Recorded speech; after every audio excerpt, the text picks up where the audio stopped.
So with that, I will introduce tonight's speaker. It's our own Executive Director of the Inventors Association, Laura Myers.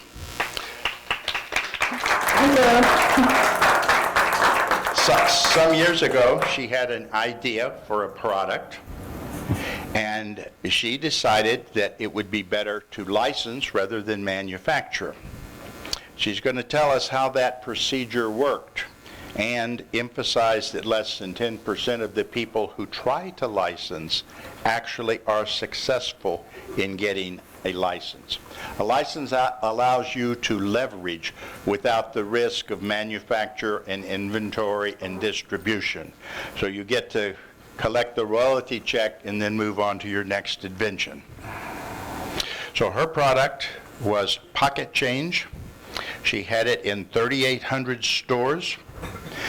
Laura had a fun idea, experience in sales, and a very, very strong determination to succeed. She'll tell you about some of the numbers of letters she sent out and how that worked along the way. So Laura's background was in biotech, pharmaceutical companies, and she is now back in that industry as a full-time worker, but she still continues to be an inventor with ideas, and she is our executive director. With that, I give you Laura Meyer.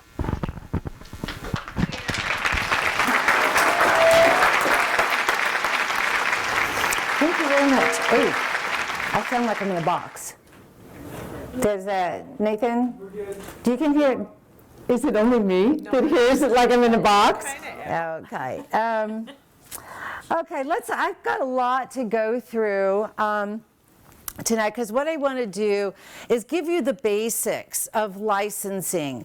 I had no experience whatsoever in licensing, no experience in inventing. I used to tinker around. My dad was very creative. I've always been creative, but never really thought of myself as an inventor.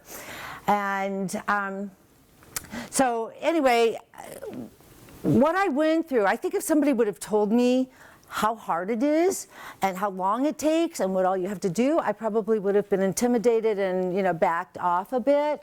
But now looking back, I think, it's really not a matter of, really how hard it is. It's a matter of sticking to it and keeping your confidence level up, because you will get overwhelmed with all the things that have to be done. So you gotta just drill it down, take one thing at a time. So what I'm going to do tonight is kind of just give you an overview, and we will go into like little levels, of getting to the licensing. And let me see if we can get this going. I will come back to this, but one of the great things about licensing is that your risk is so low. All the money that you put in is into your prototype, and things to get you to licensing. And then when you license, then you can get money from your licensee to cover what you just put out. So that's a really good deal. Of course, you have to be ready to take a small percentage rather than the lion's share. But I think I can show you how that turns into quite a bit of money also. Okay, let me go back a little bit so you can see my product. It was called Pocket Change. And what it was, before my product, what we had was like the Bedazzler or iron-on, patches. We had embroidery. Everything that we had was permanent. So my product gave us a way of non-permanent decorating on the pockets. But it evolved from where I started out. It evolved into a totally different product. Am I out? Oh, okay. Does that sound better? Yes. Okay, great. So what I'm going to show you is actually the product that went on the market. Later I will show you what I started with. Okay, so next slide. Let's see if I can get that going.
go on to, okay, so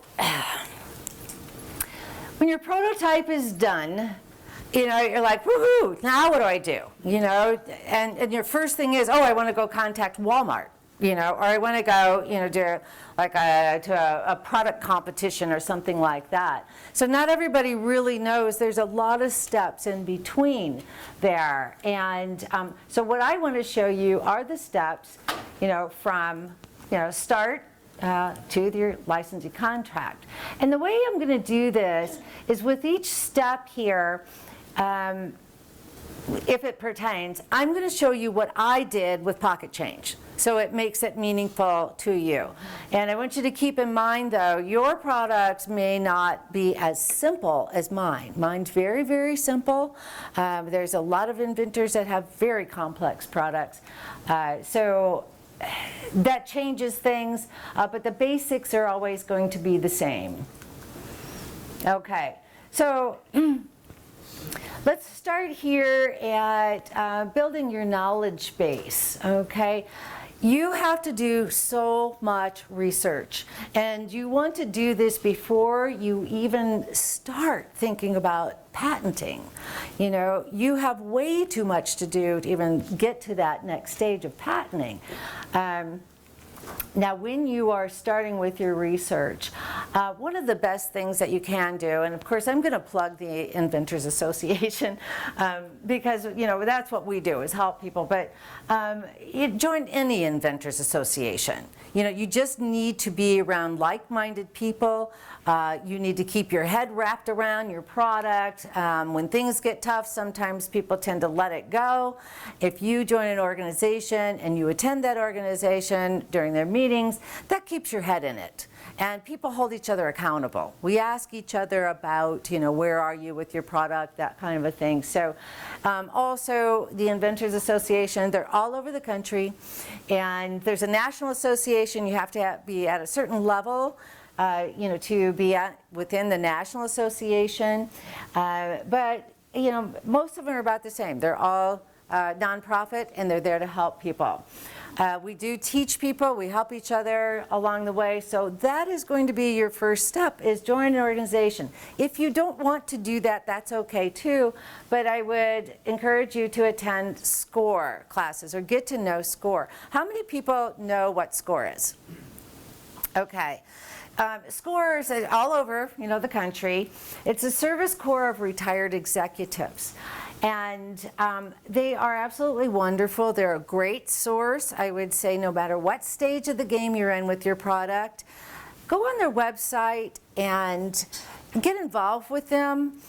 These executives are people that are, in fact, a couple of my colleagues here will recognize one of my mentors was the former CEO of AstraZeneca. So, you know, these are high-level people. And they're giving their time back to help you, you know, with your product. If you want to build a business, you know, around your product, that's what they're there to help. A lot of their classes are free, and you can also sign up to get a certain mentor that has a background in the arena that you're working in with your product.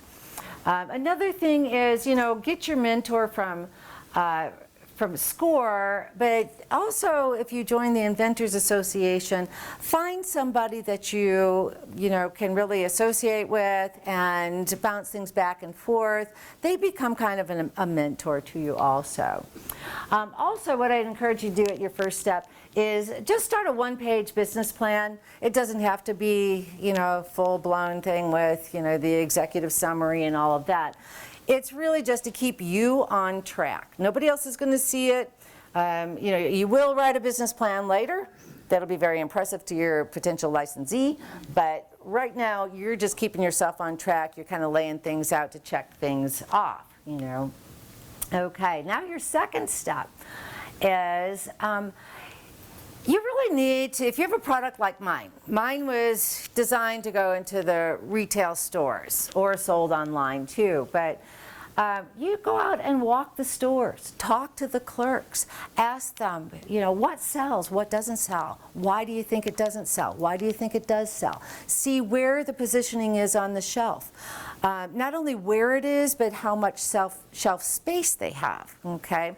Find products that are similar to yours and look at the manufacturer on the label. Notice how they're packaged. There's just all kinds of things, that, you want to look at, because that's where you want to be. You're also looking for manufacturers that you may contact later as a potential licensee. So that's very, very important to do that. Also, if you can find the merchandiser or the sales rep for that product. The clerks sometimes know. If they don't know, try to find their manager. And I found that if you go at off times where they're not quite as busy and you're really friendly and smile a lot, they'll do anything for you. They're really nice. And then you come back and help them, or send them a thank you note or bring them some candy or something like that. And it really makes a difference. Let's see, when you find these products are similar to yours, especially if it's a manufacturer that you would like to contact, go to their website, find out as much as you possibly can, about them. If you can find out through just going to their website who their CEO is, who their vice president is, who their president is, make sure you know that, okay? Write that down, make sure you have all that because you're going to be using it later. And another thing is definitely walk the trade shows. What I did when I had my idea, and I'm still at idea stage at this point, and there's a huge trade show called the Magic Trade Show. Sounds like it's going to be pulling rabbits out of a hat, but it's actually for apparel. And it's in Las Vegas. It's absolutely huge. So I went up there and I just walked it, just talking to people, seeing what's out there. Seeing how people had their booths set up, learning. So you're still at that stage of learning, even though your prototype may be done. What you'll find too at the trade shows is not everybody's going to talk to you about the things you need to know. That blew me away. I was like, why don't they want to tell me that? I'm asking them, who did the manufacturing? How did you get your sourcing in China? What, and all of a sudden, they just shut up and they back away. And I didn't know, and so I'm like asking more and more, and, they would just walk away from me. And I think what it is if they've got a good deal, they don't want to share it or they don't want to reveal their sources, or I don't know. It's something that I don't do and we don't do in the Inventors Association. We share everything. Okay, so your next step is learning the manufacturing methods and costs. Talk to contract manufacturers, trade associations, learn how your product is going to be manufactured. What does it take, to manufacture it? Now, mine, I made mine in my oven at home. I had, I'll show you the original. Well, here, actually, here's my original prototype. It's very, very rough. My really nice prototype that I finished with, my licensee kept it. So we will revisit that because that's something you need to put in your contract, that they can't keep all that stuff. So all I'm left with is, the very things I started out with. But I went and talked to as many plastic companies as I could on the phone, in town, just whoever it could, because I didn't even know there's different types of plastic. I'm thinking plastic is plastic, right? Oh no, there's like polyurethane, this and that, and I'm like, oh my God, what did I need?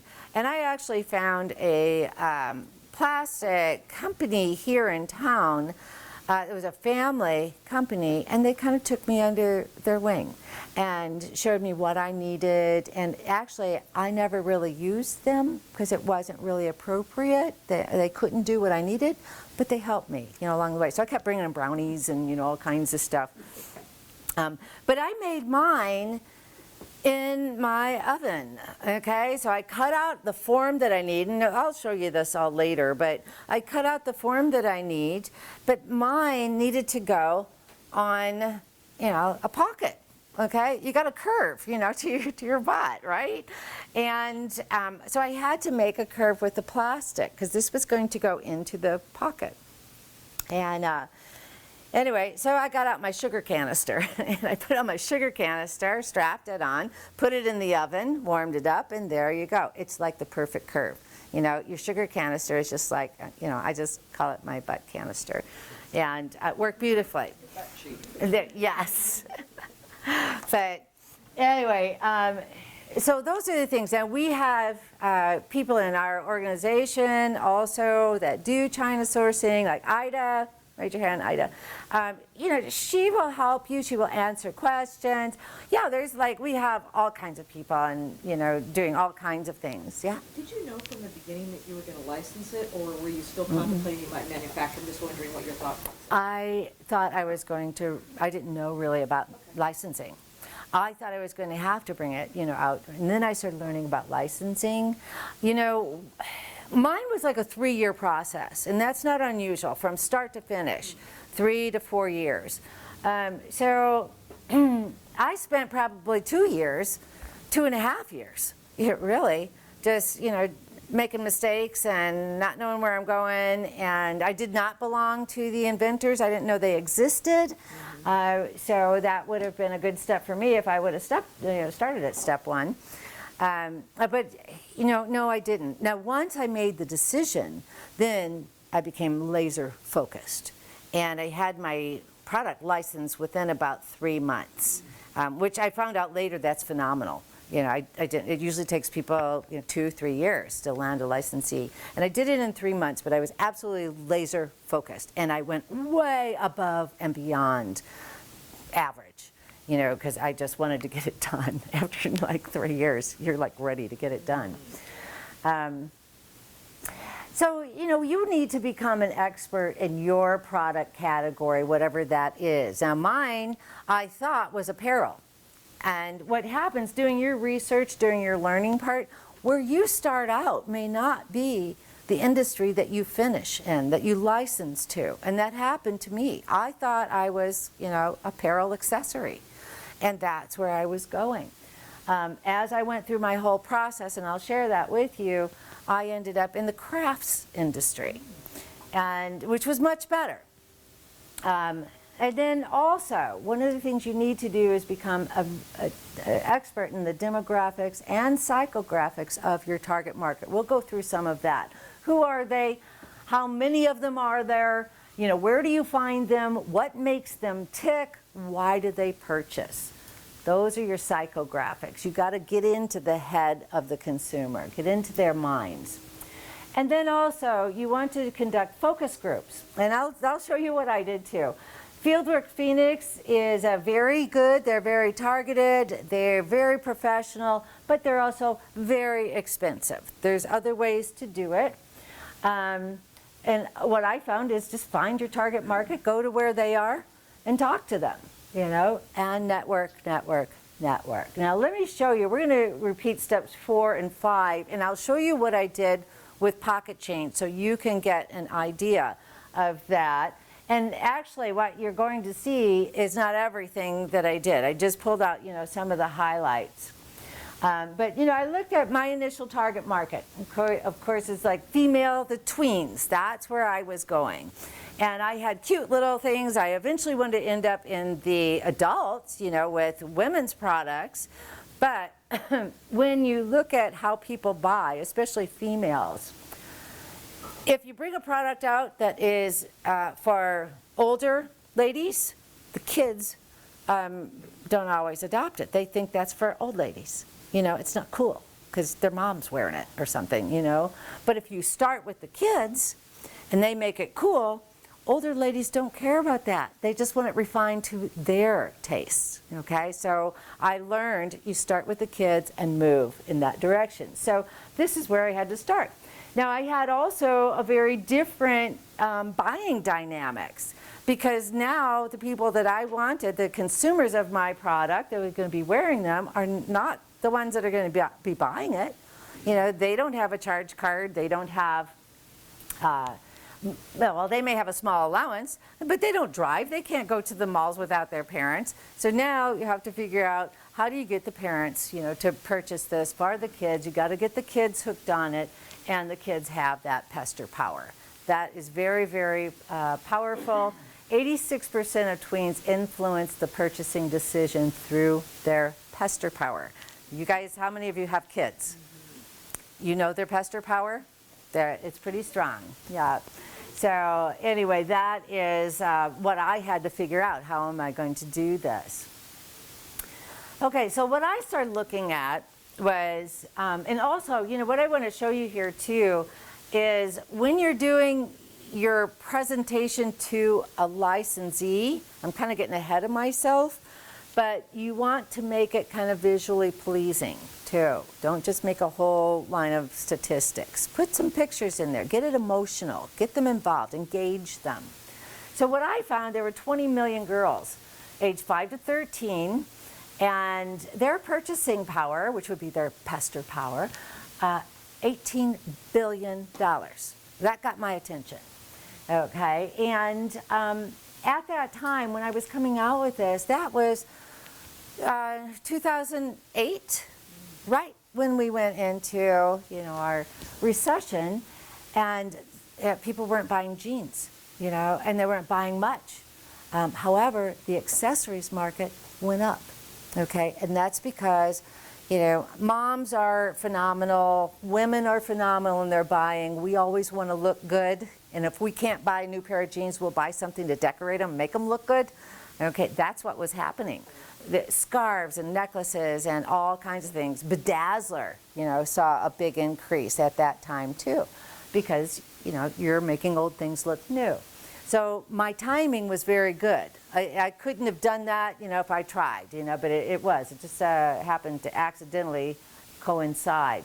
Now, another thing I found out, each American girl owns 7 pairs of jeans, okay? 5-year-olds own 7 pairs of jeans, okay?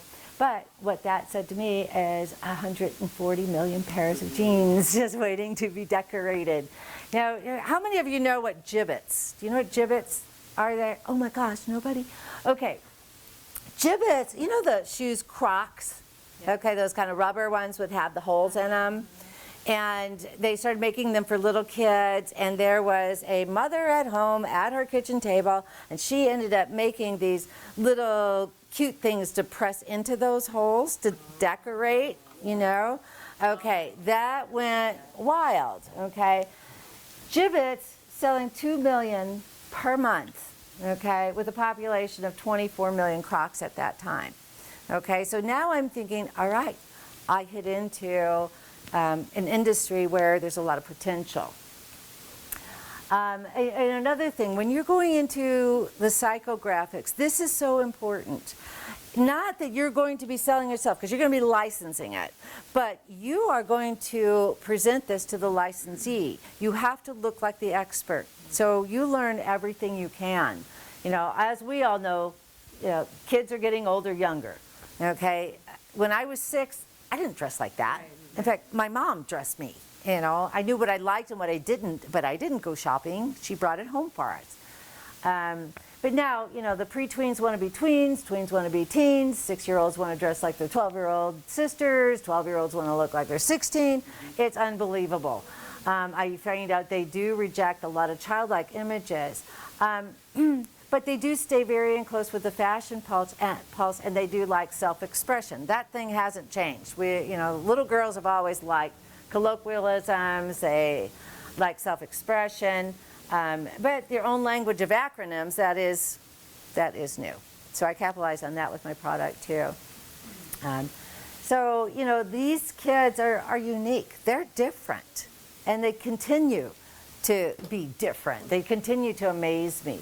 So here, you know, my point is get into the heads. Know who's going to be wearing your product or using your product. Know who's going to be buying it. If it's, you know, directly the consumer that will buy it, or in my case, there's several levels you had to go through.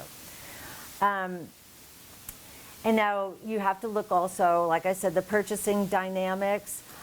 This was really amazing to me, and it was great, actually, to present to my licensee, which was a crafts company, who did make things for kids, but they didn't realize these numbers. I went into like everything I could. You can get online and find it. You can buy this information also, which I, fell into that too. I would say probably don't do that. That's a lot of money to buy marketing information. But I found all of this online. Yeah. So go to trade magazines. You'll find this stuff in trade magazines. Go wherever you can go. That's what I'm trying to impress upon you. The research that you do is going to save you a lot of money later, and it's also going to help you get where you need to go. Okay, now focus groups. Do you either do the focus groups or you do the direct consumer engagement? Okay, now I have to share with you, I didn't want to spend the money on focus groups. So I wanted to do things myself and actually talk to the moms, talk to the kids. And what I didn't realize is when you go out to parking lots like Walmart and stuff, they have security. And I didn't know. So what I was doing was stalking, mothers with their kids. And I would walk up to them and, come out, with my product, which I would be in the parking lot, and all of a sudden I'd see a mom and their kids, and I'd come out like this, So I'm grabbing, this is called a butt mold, and I'm grabbing it by the crotch, okay? So this is what I was doing, is walking around with this in the parking lot and asking them questions, about it. I'll show you, what I ended up with. The information I got from them was invaluable. Of course, I almost got arrested about 4 times. I would do Walmart and, get kicked out of Walmart. Security guards would come out and make me leave, along with all the other peddlers and, homeless and whatever. And then I'd just go to another Walmart. There's tons of Walmarts. Then you go to Target, go to Walgreens, go everywhere. You can only, once you get kicked out, go to the next place. There's plenty of them. So anyway, that's what I did. Hopefully you won't end up in jail and sue me later, but that is how I got my information. And let me show you what kind of information I got. I did 100 adults, okay? So that's hard to do, to get all that in a parking lot, when you're getting, almost arrested and have to move to the next store and, all that. So there's days spent where I was just going from parking lot to parking lot to parking lot, stalking mothers all the time. But I would ask them, like 5, 6 questions. Can you see yourself buying this for a little girl in your life? And I would show them, what I had done. And ask them, what do you like most about it? What do you think kids would collect them? When I asked them what product Pocket Change was similar to, what did it remind them of? When I heard them say gibbets, I was like really excited. When I heard them say slap bracelets, how popular, if you ever have little girls, slap bracelets were really popular. I didn't really know what Zuzu Pets were, but Silly Bands, those were huge, okay? The people that created these things made millions, okay? So this market is huge. The tween market is unbelievable. It's recession-proof. So if you have a product that fits in there, you're going to do well, okay? But this is the kind of stuff that I got. And what would you pay, for that? So, what I would show them, and I'm sorry, I don't have the little kids' butt mold. I don't know where that is. So I just have the adults. But what I would show them is how, you can take these out and I can do that. I can see that, Yeah, you just take these out, you push this in, take this one off, and then you put the next one on. There's little pockets that you put these wings in. So, actually I'm doing this with the wrong hand, but that's what I was seeing when I was draping this over my sugar canister. I had to have that curve, because when you put these on pockets, your jean pockets have this seam on the side, and you can't fit anything there. It's sewn right there. So you've got to cover that. And that's what my IP was actually that part of it. was kind of, and, the way it kind of, you can change them. So anyway, that was it. And so what I was showing the moms were, of course, the little kids ones, which were like, the little self-expression things, the social butterfly, okay? And then you do line extensions, these things. Again, this is just prototype. That's it. This is not what it ended up being. But this is another accessory that you can sell with it, and that could go like on the front pocket or, wherever you want that to go. So now you've got another butterfly. Okay, so anyway, that was a lot of fun, but that's how I did it, and I would encourage you to do that. You will get so much information, and it costs you $0. And you weren't ever afraid that they were gonna take it because they just don't have the energy to go? Actually, very few people can do it, and they think they can, but there's a lot you have to do. And there's very few people that really have the time, the ambition to do it, and the know-how. But, if you don't bring your product out, you're never going to get anywhere. Yeah. But I did have an NDA also. How many times do you wake up at 4 a.m. and start writing ideas down? Well, I do that constantly, like we all do, Yeah. In fact, I have to hold myself back, because I get too many things going. But that's real typical of all of us. You have an NDA, you have them sign that before you show them the... I didn't always. I'll be really honest with you. I didn't always. I would have to make a judgment as to how close the security guard was, to have time for this. After being chased out so many times, I realized I don't have a whole lot of time to sign NDAs and stuff. And these are moms with their little kids. Right. If I found one that... To like the companies, like your plastic companies. Yeah, this is when we'll talk about the NDAs. Yeah, but anyway, incredibly valuable information you get from the moms. They're the ones that are going to be spending the money. The kids are right there, so you can talk to the kids also. And of course, with the kids, I kept things really simple. And I was very happy to see that they said, I can change it with my mood, I can talk to my friends, I can collect them, and they thought it was like gibbets. Again, I keep hearing gibbets, and I'm going, yeah, millions, okay, great. Okay, so another thing to do is all the networking. You network. Call everybody you know. Think of everyone you know.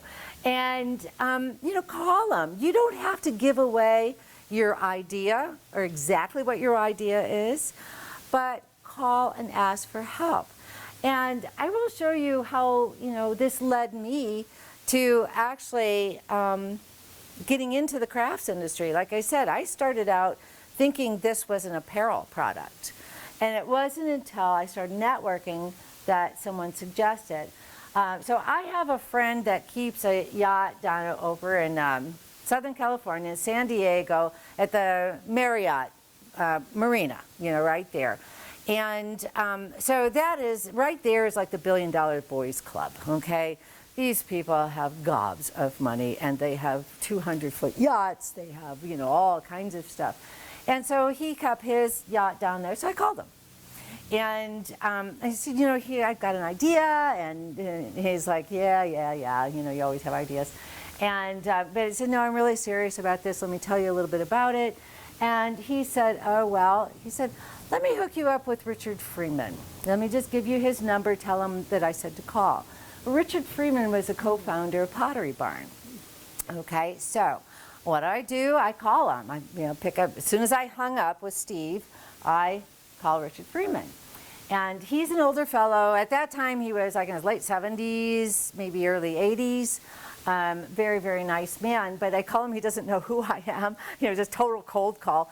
And I started just rambling, okay? Hi, Richard, my name is Laura, and Steve Diamond gave me your number, and blah, blah, blah, blah, blah, and, I've got this idea, and he said you to help me, and he's like, whoa, who are you?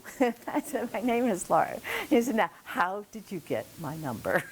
And so I slowed down, and I told him, and then we started talking a little, and, he was very, very nice. This is a very nice man. And, So anyway, I told him about my product, and he said, well, it sounds like, you may have something there. And he said, let me give you a little advice here and there. So, we had a nice exchange. He gave me advice over the phone that was invaluable.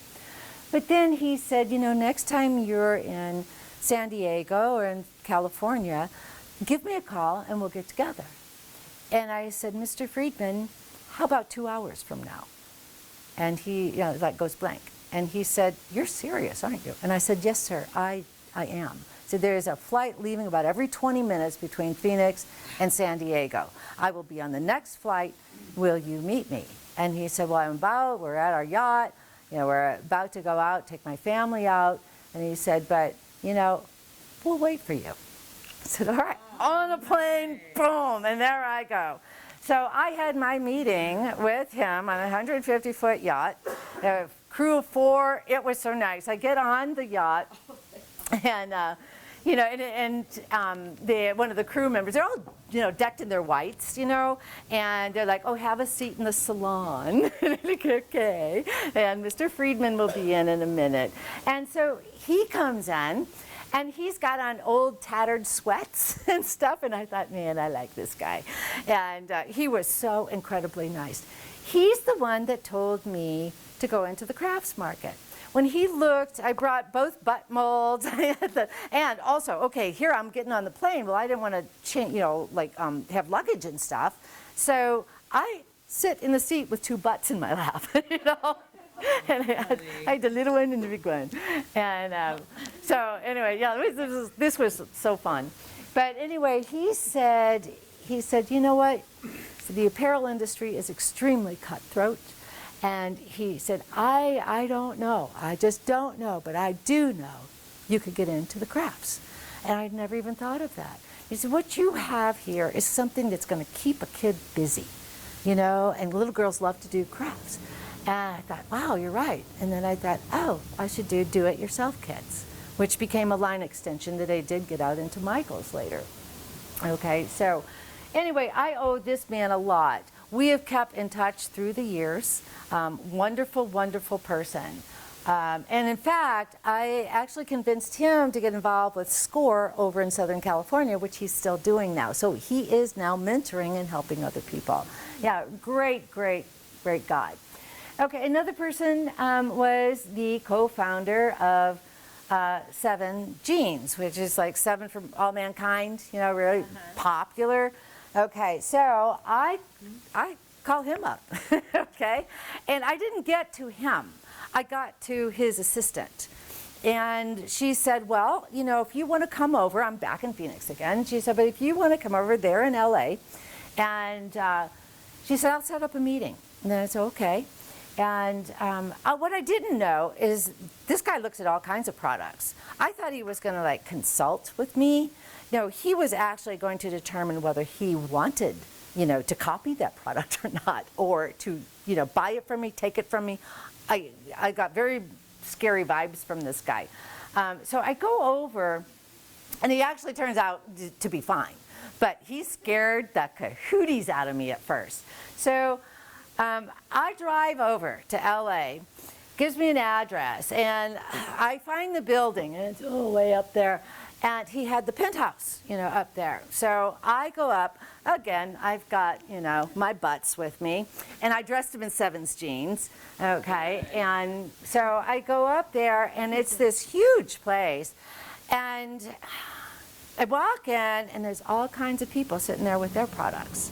And I didn't realize. He's, I thought, oh, okay, so he's not really here like Mr. Friedman, You get all these warm fuzzies from Mr. Friedman. And no, this guy, is unbelievable. So I see people come, there's these double doors, they're closed. And then there's, this really big, beautiful waiting area with all glass walls. I'm looking out the window, looking at these giant mansions, thinking, oh, that's probably where Madonna lives, and, that kind of thing. It was really impressive. And I would see people coming out of those double doors, and the double doors closing again. And either they're coming out, talking to each other, or they're coming out, like this. And I thought, oh, what am I getting into? So finally, it was my turn to go in. So I go in, and this is like a huge room. It's not like an office. It is like a huge room with groupings of chairs and love seats and sofas and cocktail tables. And there's screens everywhere, monitors, computer monitors everywhere with stock, it's like, looked like Wall Street, and all these things. And here it's smoky. He's a French guy. The whole room totally smoky, and like this. And he's on the phone, and he waves to me and just points for me to sit. I'm like, yes, sir, yes, sir. And I go in, and I said, I've got my little butt molds, on the cocktail table. And he's on the phone talking stocks. And I thought, okay, what? Really? Okay, I'm way out of my class here. So he gets off the phone, he looks, and he's like, and he said, I bet you can't protect this, can you? I bet you don't have the money to protect this, do you? And I said, no, but you do. So you want to do a deal? And I was way out of my league. Oh man, this guy was ready to chew me up and spit me out. Really what he wanted to see, he really didn't know what I had, but he wanted to see if it was anything in conflict with his product, or if it was something he'd want to buy out, steal. I don't know. Mr. Friedman had told me, the apparel market, scary people, and I don't want to say anything bad about him because he didn't do any of that. He scared the kajibis out of me, but he's probably a totally honest guy, because he didn't do anything. He didn't steal anything, didn't do anything. He just said, no, see ya, bye. And I went out like this, But it's a good thing, But he has high-end jeans, right? Some of his jeans are $200, $300, $400. You don't want to do this. Those holes in those jeans are meant to be there, and any decorations, he didn't want this. This would be less pairs of jeans. He wanted, unique designs that can't be removed, so people will buy more jeans. So he, just want to see, what did she have? Is it anything, that I should be worried about? And it wasn't. So anyway, that's where, I say with the networking, you never know what you're going to learn. I found most people are very, very willing to share, as long as you're open, you're honest. I did have a lot of people sign NDAs. Mr. Friedman had no problem. Mr. Dehan, no, he would not sign an NDA. But I was like so intimidated and so new at this that I didn't even have him sign. I was like, oh, okay, and so you learn later, but I hadn't learned that yet. So anyway, so those are some of the things that you do learn. So okay, now let's move to your product protection. Now I spent a lot of time on the research, and the reason for that is you need to spend a lot of time on the research. That is going to save you so much money, so much time. It gets you focused. And like I said, your original product may not end up in the same category, or it may look totally different when you're done. Okay, now with patent protection or product protection,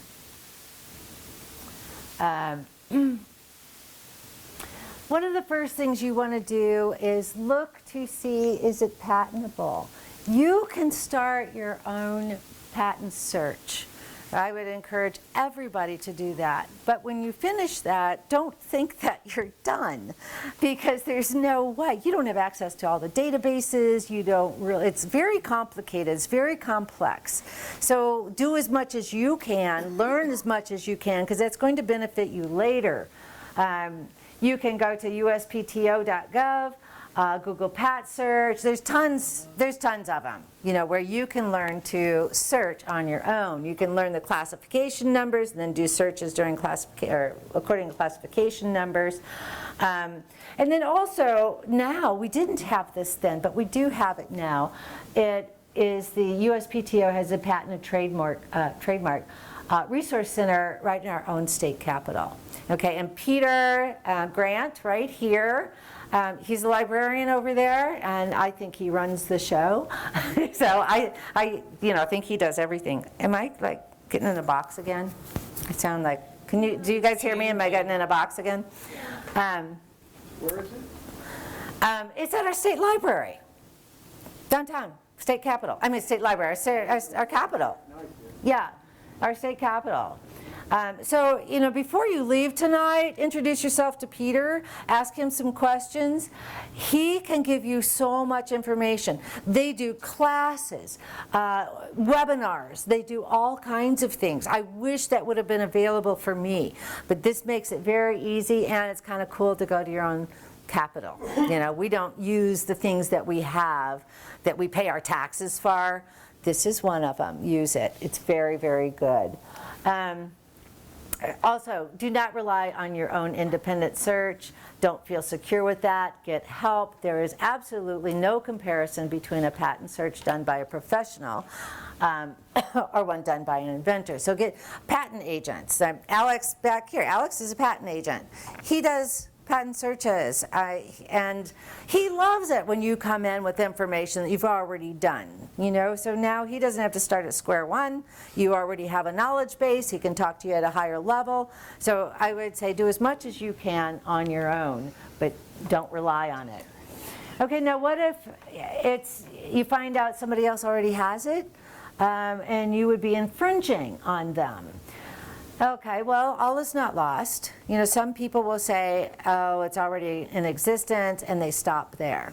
Okay, no, you don't necessarily have to, but it is decision time. Okay, you can explore the option of obtaining their permission to sell your similar product and pay them a percentage of sales. Half of them did not get as far as you did. They just patent it. They're happy somebody's out there selling. And it's worth it, very, very worth it. So, keep that in mind. All is not lost if you see something out there. Also, you can look at what are some of the claims that they have in their patent, and, is that part of yours? You don't have to actually, give them a percentage for their full product. You can just pay them for using some of their claims also. There's all kinds of things, but again, I always say consult an attorney, consult an attorney. This gets very complicated, don't do it on your own. And also re-engineer, redesign, make it different enough to obtain your own patent. So this is another thing of when you're doing the patent search, how valuable it is. You don't like, when you're an inventor, you don't like surprises. Because later, after you spend all this money, and then you find out it's not patentable, and you've already put in, $20,000, $30,000 into getting a patent, you may not have even needed to do that. Okay, basic forms, your NDA, your LLC, separate bank accounts. Now you got to get through your grunt work. The NDA, non-disclosure agreement, that is extremely important to do. It's one of those things that, I don't know, Alex can speak more about that, but always have everybody sign an NDA, your family, your friends, everybody. The reason why is you want to have evidence that you were trying to protect your product. So what I did is have all my members of my family sign an NDA, whether they knew what they were signing or not. Friends signed it, and then anybody that you talk to. So that's why I say when I was out in the parking lot, I didn't always do it. I should have, but I didn't.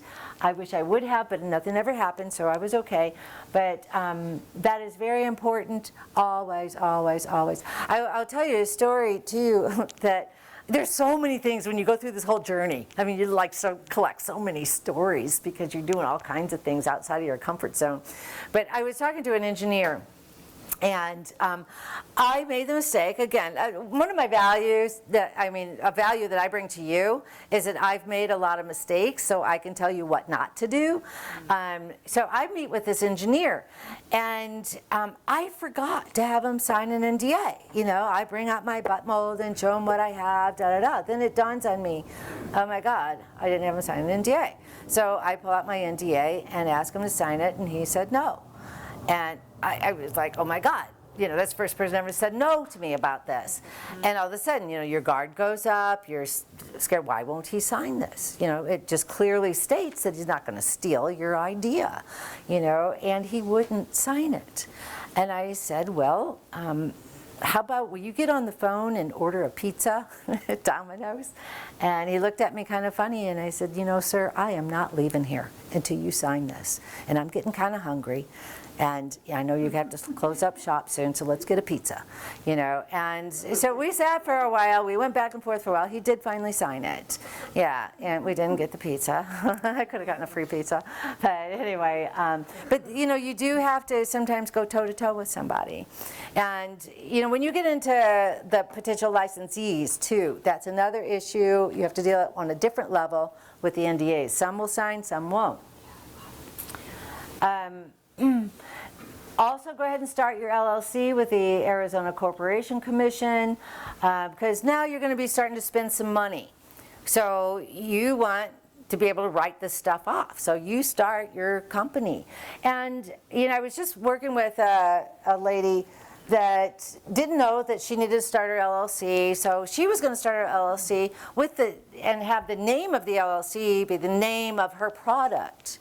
And I would say, don't do that, because you're going to come up with other products. So, you know, you can filter all kinds of things through one LLC. So, you know, call your LLC your last name or something, you know, Myers Enterprises or something like that. I called mine Attachables because I made other products that are, you know, attachable. Okay, and now once you have that, then you get an EIN, your employer's identification number, and start a bank account. You can't start a business bank account without an EIN, so you have to wait for that to come from the Corporation Commission. I would also say don't mail in your LLC paperwork. Go down there. You will cut through all kinds of problems and shortcut all kinds of, you know, diversions. Just go down there. Yeah? You got a good pitch for SCORE. You're laying out what a lot of these things the SCORE counselor would help with. Mm-hmm. Yeah, yeah. Yeah, SCORE does a lot of this stuff. Yeah, I had a SCORE mentor too that I'll tell you a little bit about later. There's so much information here. If we send you an email, can you send us your presentation rather than having us come around instead? You know what, I thought about that. Can you take a picture with your phone? I have no problem with taking a picture of the I mean, slides. the whole thing, there's just so much information. Mm-hmm. You know, I thought about that, and I thought, okay, I would like to be able to do that. Honestly, you know, email me, but I don't have a whole lot of time. But, you know, I'll try. Okay, but I would prefer take a picture, you know, of the slides that interest you. Okay, so once you have your bank account, filter everything through that. Do not cross-pollinate. Don't take things out of your personal. If you get sued or something like that, you have those things mixed, okay, you're in trouble. Okay, keep it all separate. And then start a spreadsheet with all your projected expenses. That's going to be very important. And again, thinking through all these things is the value. Okay, your expenses are going to change. Everything's going to change. It's going to take you 3 times as long, and it's going to cost twice as much. You know, that's always going to happen. You can start writing your business plan at this point too. Okay, let's go on to the licensing trifecta. And also, you know, as I'm going through this, you know, ask me questions. I'd rather this be, you know, interactive.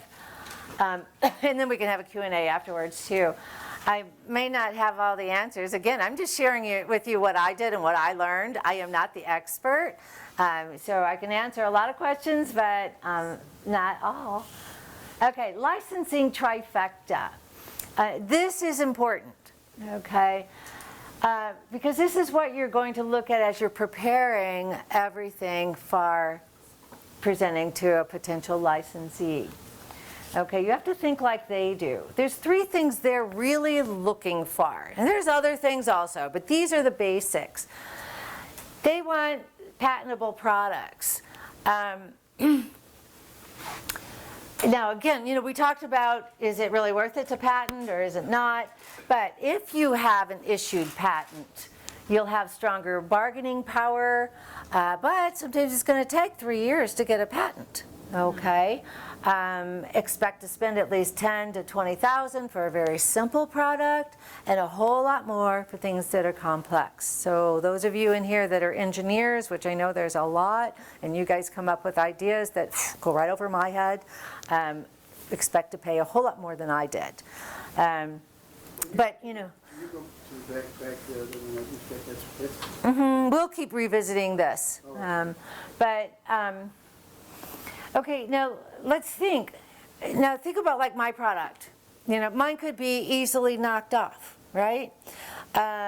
It really didn't make sense for me to put a whole lot of money. Of course, I didn't know that. You know, again, I made one of those mistakes, costly mistakes that you guys shouldn't make. Because learn from my mistakes. But you know, you can get this out on the market, and a product like mine is a fad. You know, it may have a 2 or 3 year lifespan, and then it's done. Okay, now you spent $20,000, and you still don't have a patent, and then your patent gets issued later. You didn't even really need it. Okay, so that's why I say think through the product that you have before you spend a lot of money on a patent. but there's two kinds of patents. What about the, this one that's good for a year? The provisional, we'll go through that, yeah. Yeah, we'll go through that, and then there's design patents, utility patents, and, oh my gosh, there's, what else is there, Alex, the, like, for plant patents or something like that? Yeah, but basically it's the utility and, right, yeah, provisional, and we'll go through the provisional. Okay, so let's say, is the patent really necessary? Again, I've already talked about this. If your product can be easily copied, like mine can be, gibbets easily copied. You see knockoffs of these kinds of products all the time. And some of them spent a lot of money on a patent, and then boom. When they knock you off, these are companies that are huge, and they can get that product out there worldwide really fast and swamp you. And do you have the money to go after them? No. So a patent is extremely necessary. I would always advise you talk to a patent agent, talk to a patent attorney, but use good common sense, on whether you want to do this or not. Okay, so what you do want to do, though, is your provisional patent applications. That's where you get patent pending. Okay, so that is extremely important. Even if you never intend to get a patent, do this. You get perceived ownership, and when you're going up to licensees, having that perceived ownership is very important. Okay, so that I can't emphasize enough. And your provisional lasts a year. Can you forget the NDA if you have the provisional? If you have your provisional, Alex can answer that better. He probably would say, yes, I still did NDAs, but I got paranoid. Pardon me? No matter what, I've got patents and I still do the NDAs.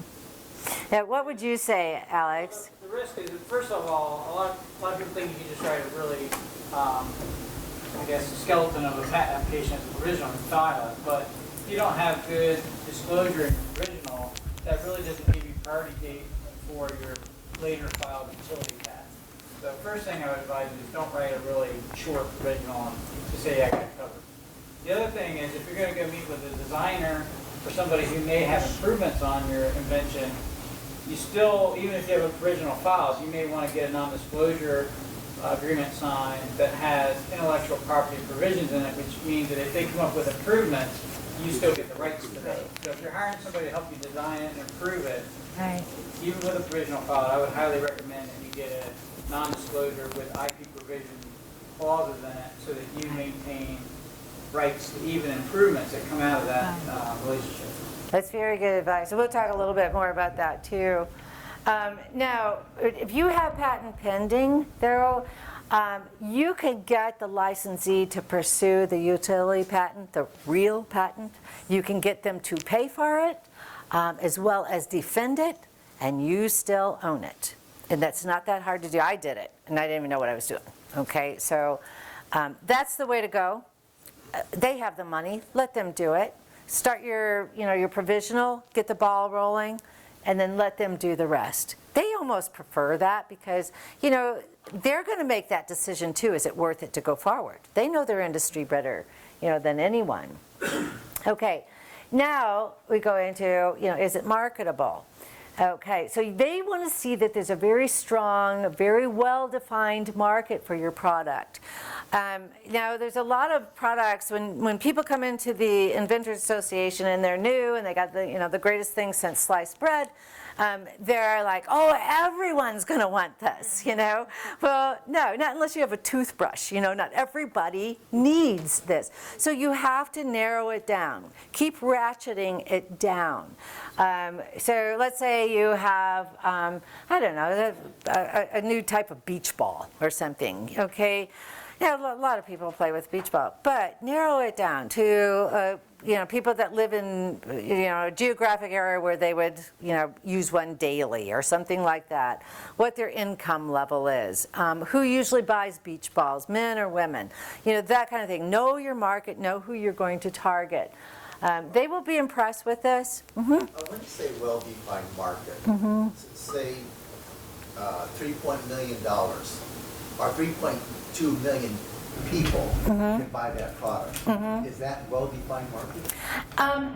If you haven't, I'll show you what I did, and yes, it can be, as long as you have those parameters about what those 3.5 million people look like, who they are, where they shop, what their age is, And I'll show you what I did. And mine wasn't really complex at all. But they want to see that you thought through it and that you know what you're doing, or at least you're, learning, and that you're an intelligent individual, because once you get into a licensing agreement with them, it's like a marriage. You're attached to them for usually 3 years.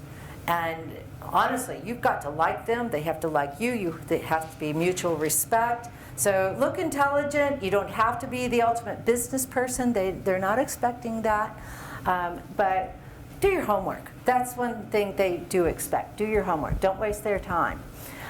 So now all the stuff that I showed you before on the demographics, psychographics, like I showed you what I did for Pocket Change, the focus groups, the product category, everything you did at the research stage, step 1. This is what they're going to want to see. Plus, they're going to want to see more. Now, what I did is show them for Pocket Change what it offers, to the consumer. So I went a little beyond the psychographics of the little girls and looked at, what that's going to do. Then they can have a trendy, non-permanent, reusable product, a decorate apparel that happened to be the right thing at the right time because we went into the recession. So that caught their eye. Way to stretch the dollar, upcycle existing jeans. So, again, you're looking at not really statistics, you're, looking at other things, more behavioral types of things, things getting into people's heads. I said, you got, with Pocket Change, you have versatility, you have portability, you have affordability, and of course, for the little girls, it's a product for personalization, self-expression, and creativity. So, really get them engaged. Your passion for this is going to draw them in. And also, you always have to think about them. What's in it for them? That's why they're sitting there with you. So, one of the things that I showed them was my market research, out in the parking lots. And I shared that story with them. And they absolutely love that. Share your stories. Show them, everything that you've done, that you are willing to work. You're willing to go above and beyond. Because that's what they want to see. You're going to be working with them. So I showed them that they are going to be, the first to market a new paradigm in apparel accessories, with a hot new product, yada, yada, yada. But when you're in there with them, you're pulling them in and you're smiling at them, you're engaging with them, and they're nodding their head with you and they're going with it. They're rolling with you. So you've got to, I think that's where some of my sales skills helped. Because I can watch their eyes and pull them in, and know when they're engaged, when they're not. And also, tie it to the best market, that they can possibly have their hands on. And this was, the lucrative, it was $68 billion jean market. And the company that I finally went with was actually a crafts company that was trying to get into the apparel industry, and it was perfect. It was absolutely perfect. My product was the bridge for them to get there. So that's one of the reasons why I went with them. And I'll tell you another reason later. But you also want to show that your product is scalable, meaning that it can lead into other products, like line extensions, my little, where it go? These little things, that can be coordinating products, not, spin-offs, that kind of thing.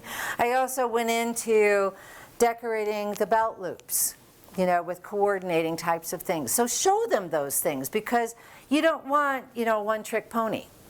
You want to show that you can build this into, something more.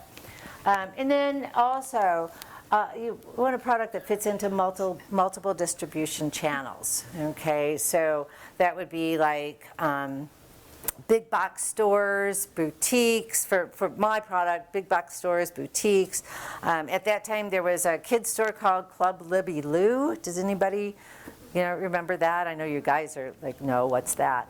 But that was a store, they still have some, they're really cute, and the kids will go in, and it's like a little party, and they dress up, and they learn, how to do their hair, and then there's all kinds of cute products and things like that. And it's like a club type of thing, and that was kind of big at this time. So I was going to get in that, plus internet, and catalog, and, all kinds of things. So those are your distribution channels. And one of the things you want to show them too is how your product compares to something very successful on the market. This gets their attention.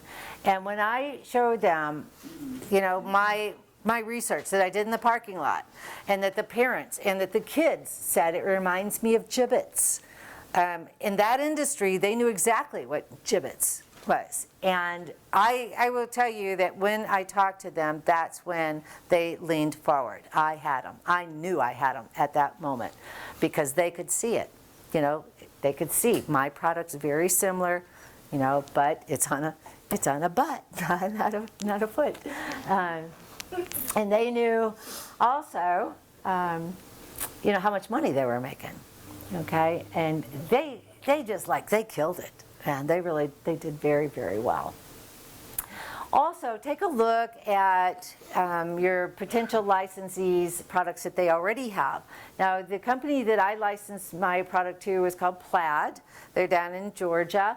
And this is their first product where they started to try to bridge into the apparel industry.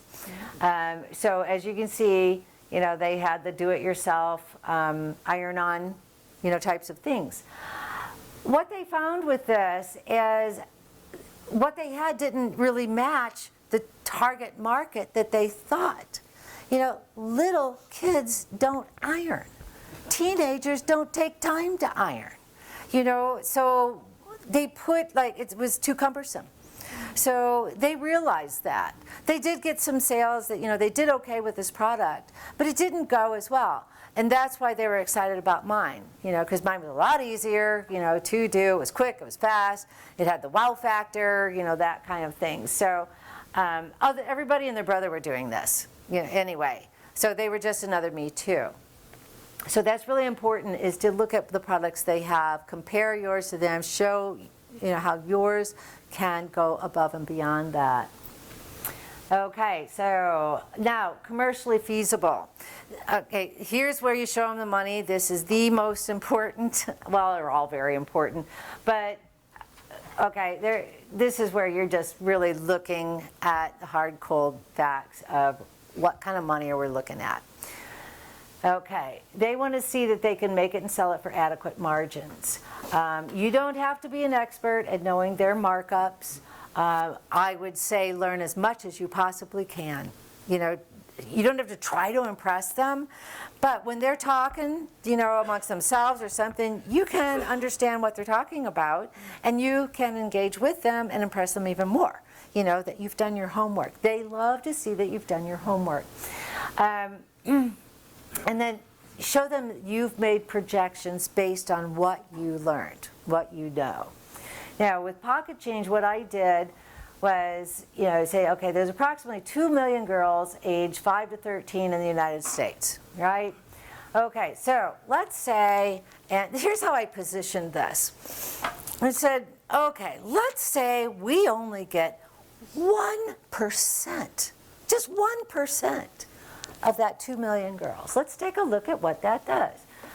Okay, 1%, buys one, only one, nothing else, 1 unit, okay. Wholesale at $5, okay, so that's $1 million. And then, do you guys know what COGS, cost of goods sold? Okay, it's what it costs them, you know, for the materials and all of that, so what it costs them to make this.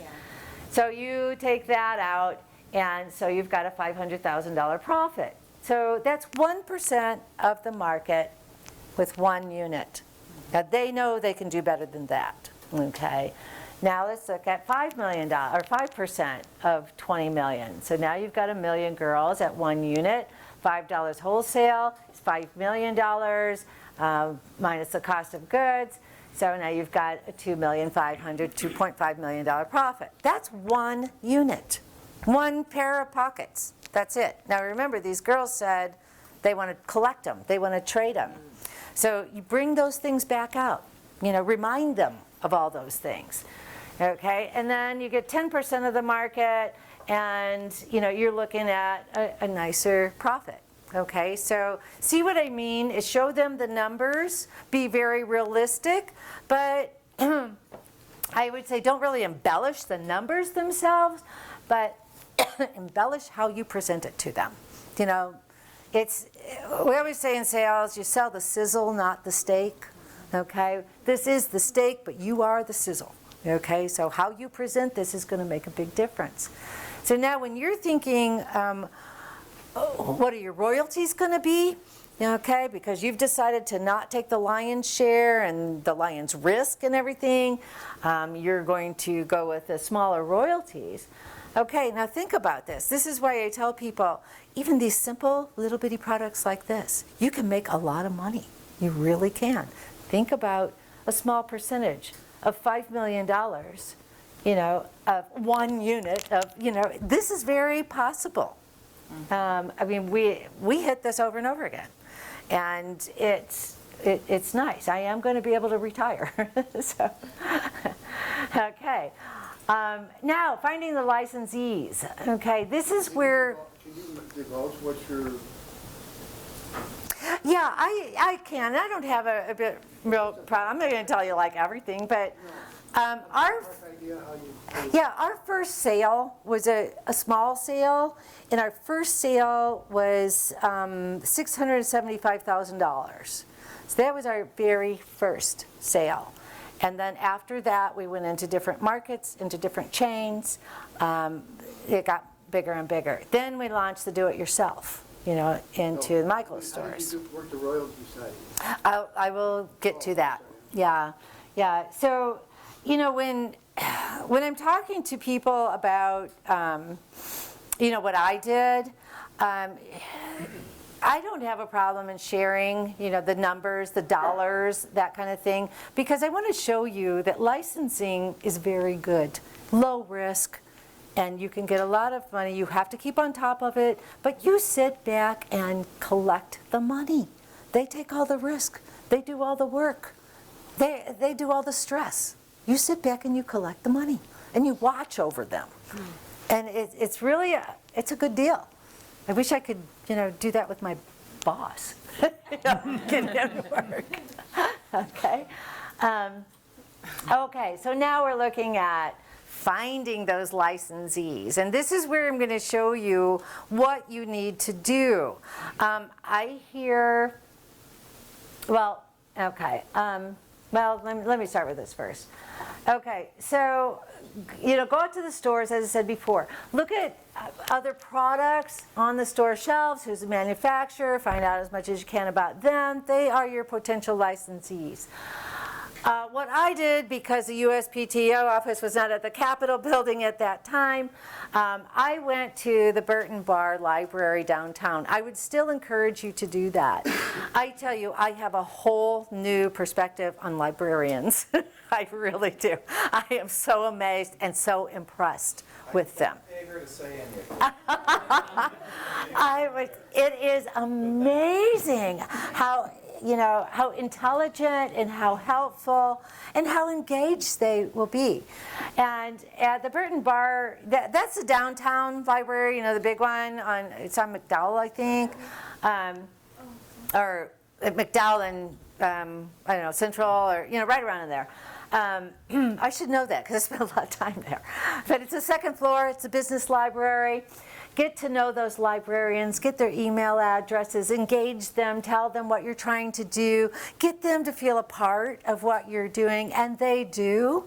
They're so tired of just showing people where this is, where that is, when they can really use what they've been educated to do.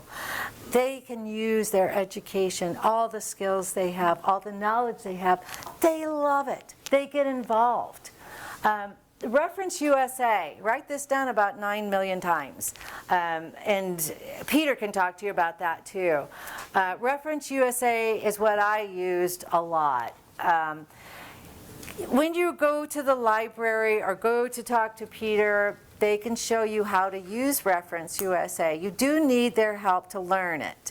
There's classification systems. There's all kinds of things. Just when you think you've mastered it, then you find out, oh, there's so much more, that I don't know. So if you get a library card, you could now, that's a huge database, and it's a very expensive database. We, as average people could never afford this. But that's why we pay taxes, because they buy it for us and we can access it. So once you learn how to use it, you get your library card, now you can access it from home. And what I did is I still continued to go down to the library. And again, I'm like, in my business, I have some of my colleagues here. We're so used to bringing brownies and coffee and this and that. I did that with the librarians, and they love it. People don't pay attention, to them. Anybody that helps you along the way, always give back. It's number one, the right thing to do, and number two, they will continue to help you.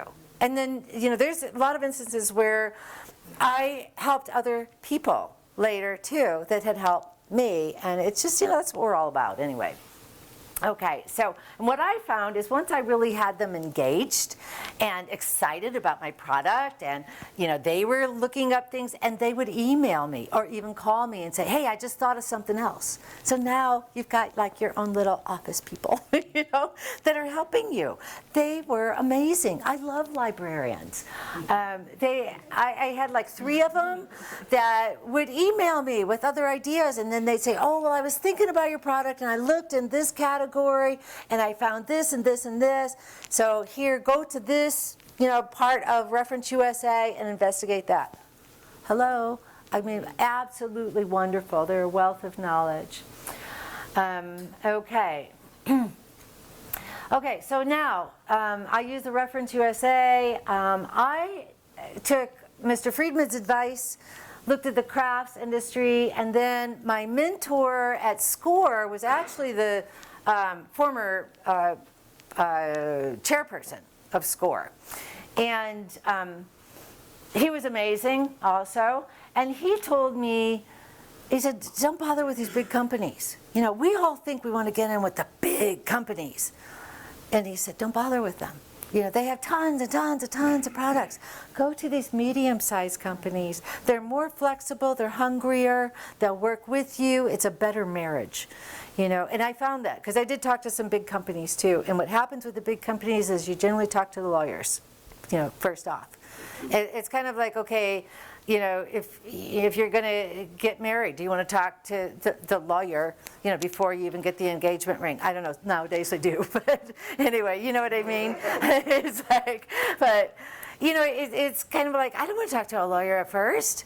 You know, my mom used to tell me, and no offense, Alex, because, oh, you're a patent agent, but we do have lawyers, you know, in our group, and no offense to lawyers, but they can kill a deal so fast. They really can. There are companies that I talk to, the product developer, the vice president, whatever, and then the lawyer gets on, and I walk away. And I'm like, oh, I don't want to deal with you, you know. Okay, and in fact, there was one guy that I talked to, I think it was Duncan Enterprises or one of the bigger companies of crafts. I mean, I'm talking like big crafts companies, which really isn't like giant companies. But the second person I talked to was the lawyer. And, you know, he's already going for the money. You know, well, what kind of royalties do you expect? And I said, well, you know, I know the industry standards, you know, for your industry, and there are different standards for different industries. But that's a whole, that could be another 2-hour segment on just negotiating royalties. But anyway, he was awful. He really was. He was a jerk. And he said, I think he said like, I don't know, 0.5% or something. And I said, well, you know, I was thinking more like 28, which was ridiculous. But, you know, I thought he was being ridiculous. And I said, you know what, sir, let's just get a little more realistic, you know, because I know, you know, 0.5 is not going, nobody does that. Who does that? Nobody. You know, and so who does 28%? Nobody. So let's put our pointy little heads together and talk, you know, a little more realistic. And, you know, usually lawyers aren't like that. Usually lawyers are friendly, and then they get you all wrapped up, you know, and then they stab you in the back. No, I'm just kidding. But you know, they're usually really friendly. This guy wasn't. And so anyway, you know, as it turned out, I ended up walking away from that company. And, you know, he said 1%, I said 12%, and I said, you know, sir, it looks like we're really at an impasse, and this is a deal killer for me. And I said, I can't see that we have any reason to go forward. Josh? Did they offer a lower amount because they assumed that their volume would be much larger based off of the size of their company? That gets in, they will do that. That's later. This guy was just going as low as he could. But yes, there's all kinds of ways to negotiate, you know, that kind of thing. Sometimes they'll offer a lower rate, and then they will, you can suggest this too, is a higher rate once they reach a certain volume. Like a tiered? Mm-hmm. A tiered, it can be fluctuating. You can do anything you want to do, as long as you agree with it. But you have to realize it's got to be win-win for both. Don't go in there thinking you're going to get everything you want, or that, you know, you're going to be a tough negotiator. No, look at them as, you know, you're going to be married to these guys, you know, for a while. Mm-hmm. So you want people to be happy and be content with what you both decided which was fair. Then everybody goes forward with a positive attitude. Okay, let's see, how did I get there? Okay, went to the score meter. Okay, now we're getting close. I gotta watch the time too. I ramble too much. Potential licensees. Okay, you send hook letters. I will show you my hook letter. Take a picture of it. Okay, this is extremely valuable. Not many people will show you this. I will show this to you. I will share this with you. Make sure you know what's in it and how it's structured, because I would say this is the way to do it. Okay, I actually got this from a patent agent. Let's see, Alex, do you know Don Flickinger from SCORE? I think he's passed away now, but he was one of the guys at SCORE that I went and talked to. And I go over to his house, and he's an older fellow and quite ill. but still in there, fighting. He's like a tough old bird, type of guy. And I go in, his wife opens the door, she's very sweet, and I go into his office, and again, it's like smoky, smoky, smoky. He's got 2 big ashtrays just filled with butts and stuff.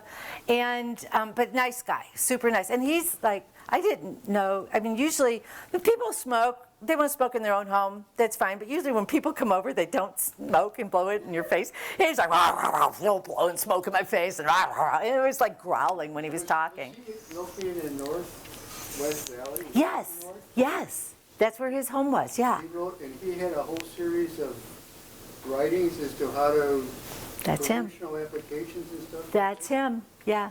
He put me in touch with my patent attorney, and he turned out to be the best guy. Mike Goldtree by any chance? How did you know? I know Mike Goldtree. He put me in touch with him too. He's a good guy. He's a very good guy. Plus he's a fisherman. I like fishermen. Yeah, fly fisherman, yeah. Yeah, Mike actually undid a lot of problems that I had created myself because I didn't do all the things I'm telling you guys to do, He bailed me out on, the one thing that really impressed me was don't do a partnership patent. Right. Because the classic was this lady had a beautiful idea. She hired this young guy to help her out, and he suggested just do a joint patent. And they did. It went through, and she never saw him again. And she lost complete control of her patent. Right. That's a really good point. There's a lot of people that will say, "Oh, I can't do it myself. Will you help me?" And I'll share it with you. Don't do that. Don't do that. Mike was the one that really covered it. Yeah, he's a good guy. I really, really like him. Yeah, so that's Don Flickinger, and you know what I'm talking about, how he gruff. Oh, yeah, I spent time over at his house. Yeah, Well, that yeah. was back in years. Boy, that was Oh, yeah. 10 years ago. It's been quite a while.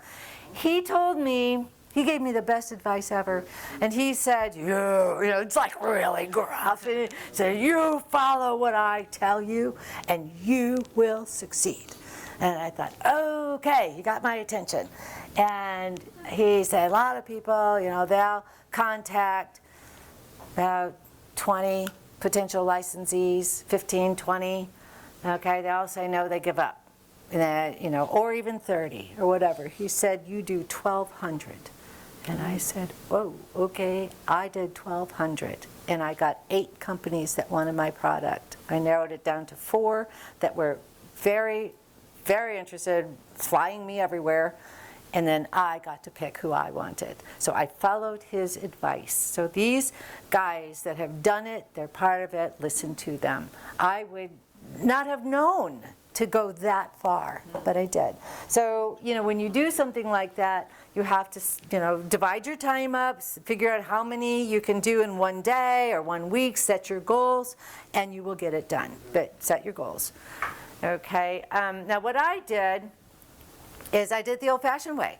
I did not want to email. It's too easy for those things to go into spam or somebody to delete. And so I sent letters. And I actually hand-addressed them. Just wrote out, because I know I opened those. Even if it's in a business envelope, if it's handwritten, I'll open it. It's just, a psychological thing.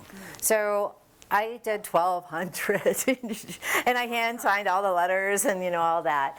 So that makes a difference, though. When you do think like that, things that you can do that's going to make you different from the barrage of everything else they get. How are you going to get their attention? I sent my list, my hook letter to 5 people at each company. And again, you will find who these people are through Reference USA and through Richard Friedman. He gave me a lot. Yeah. And he knew some of these people too. So, again, your networking really helps. But you will find this. Peter will be able to help you find this. Always, always, always put a letter to the CEO. Okay, people thought I was nuts for doing that, but always do that. The CEO, the president, VP of sales, the marketing director, and director of product development, if they have one. But the reason why I say the CEO is I found that most of the response that I got was from the CEOs, okay? They liked it, that it was a handwritten letter. They opened it, they read it, and what they did was pass it down, to the marketing director or the product developer. Now, what product developer or marketing is going to say, oh, I'm just going to throw this in the trash? It came from the CEO. No, you investigate it. It's your job, right? So psychologically, this is one thing I did do right. I was ahead of them on that. And as it turns out, of the 8 companies, that was all the CEOs that sent the letter down to, the marketing director or whatever.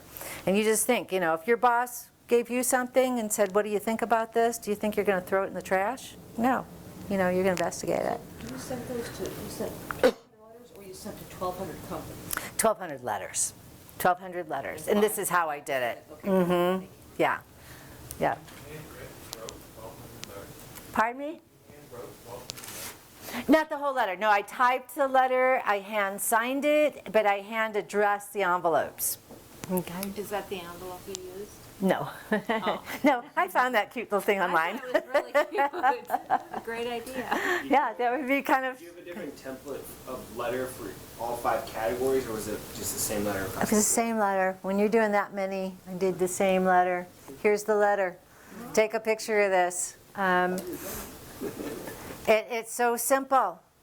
But this is what you want to do is you want to, this is a hook letter. This is wetting their whistle. The purpose of this letter is to get them to call you, to get them to contact you. You don't want to tell them everything in this letter. You want to reel them in, and that's what this letter does.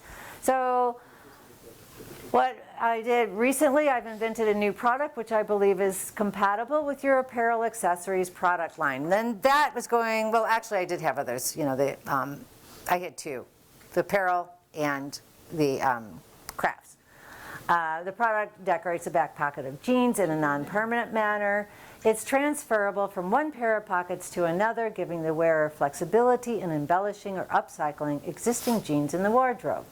The test market, which is the Walmart parking lot, has been quite successful, particularly with the tween population. So see what I'm doing is I'm giving them little ideas, but I'm not telling them what it is. And then you always want to let them know it's a subject of patent pending application. So now you've got perceived ownership. Okay, and it's your desire to license or otherwise arrive at a mutually beneficial arrangement concerning your rights for the manufacture and sale of the product. And, please provide me with a copy of your submission policy. There are very few times I got a copy of a submission policy. I got phone calls from this. I got emails and phone calls, mostly phone calls. That worked. This is what Don Flickinger gave me. Okay, so that guy told me what to do, and I followed his advice, and it worked. Not telling them what it is. No. No, that's not. No, like I said, you're just trying to reel them in. You're not trying to close any kind of deal, tell them everything. No. They haven't signed an NDA yet. These are people that can knock off your product, or take it and run with it. So, no, don't tell them, what it is. But tell them what it can do for them. Okay? Okay, what is that? Not sure. Oh, I know what this is. Okay. Now what I did also, and you're going to see the difference. Remember the first video I showed you? Okay, that was the product that actually went out on the market.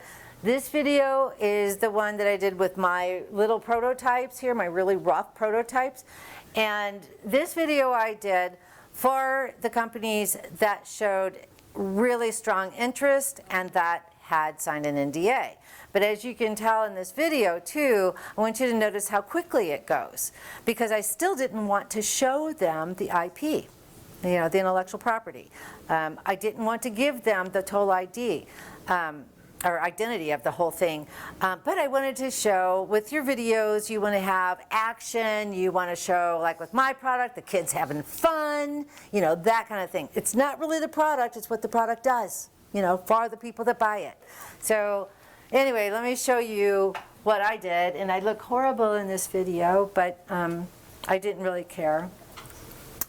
It was, this is the video once you had a company that was interested, and you make sure you have your NDA, and you make sure that they're serious. And you still do not send your product to them. Do not send your prototype at this point. Send the video. And I'll show you what I did. Let's see if this will go out. I did this. Laura Myers, the creator of Pocket Change, a new pocket decorating system that changes ordinary jeans into extraordinary jeans, just like that. Pocket Change is non-permanent and can be transferred from one pair of pockets to another. Take a look at my video and let me know what you think.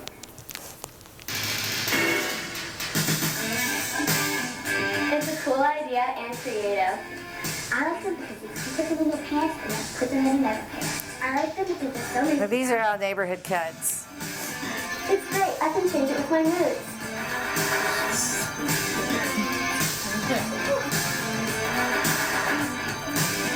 There's so many different colors and sayings. I can wear what I want, when I want.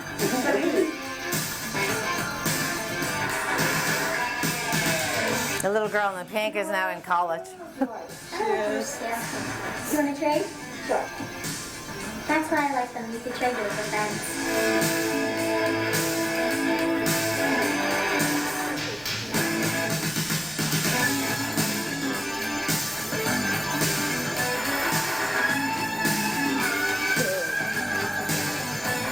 I'm Mommy. I like money.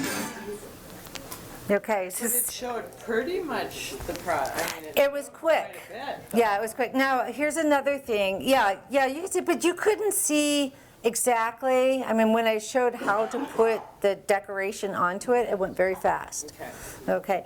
Now, here's another thing to be sure and do, is when you send your video, is do it on YouTube and put it private, and only, one person, don't make it public or anything like that. And then you tell that person, it goes only to that email address. They can access the link. That's the only person to access that link. Then tell them they have 3 days or 4 days, and then you take it off of YouTube. Okay? Because you don't want it going all over the place. So that's very, very important. Keep control of your video. Don't let it out there on YouTube where anybody can see it. Because, again, you're not protected.